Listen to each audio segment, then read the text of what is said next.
រ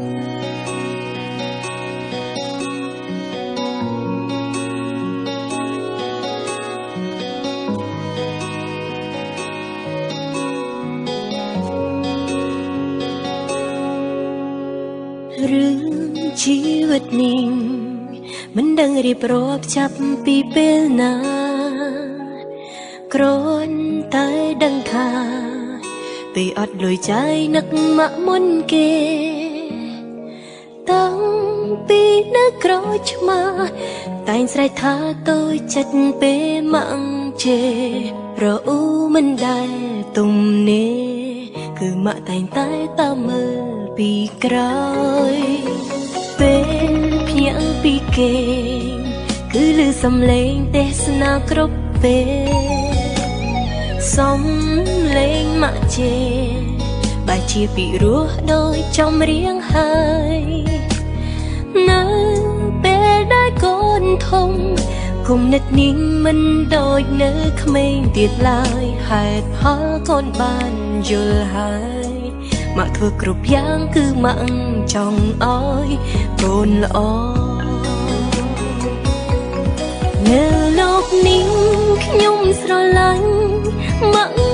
របស់ខ្ញុំជាងគេសប្បាយចិត្តណាស់ដែរកើតជាកូនមកជីវិតនេះហត់នឿយពេកហើយមកតែនៅខាងកូនគ្រប់ឧបសគ្គទោះបីត្រូវលំបាកយ៉ាងណាមិនរៀគ្មានថ្ងៃឈប់ស្រឡាញ់មកខ្ញុំទេកូនដឹងថាទំហំនៃក្តីស្រឡាញ់មិនអាចរៀបរាប់ក្នុងចម្រៀងមួយបទអស់ទេហើយកូនប្រាថ្នា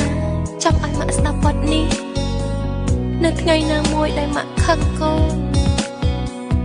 ម៉ាក់កុំយំណាកូនម្នាក់នេះ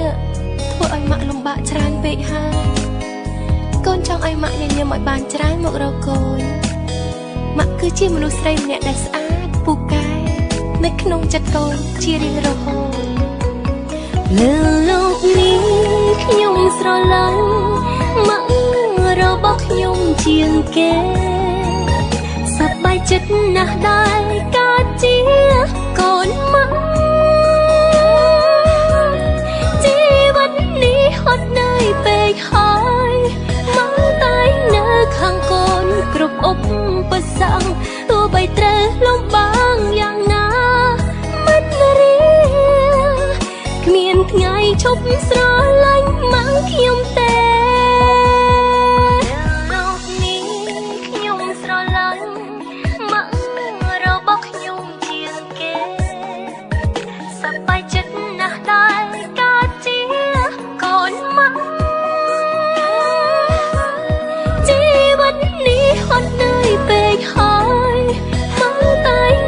ខាងកូនគ្រប់ឧ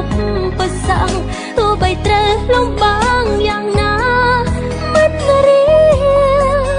គ្មានថ្ងៃឈប់ស្រឡាញ់មកខ្ញុំទេលើលោកនេះខ្ញុំស្រឡាញ់ម៉ាក់ខ្ញុំជាងគេ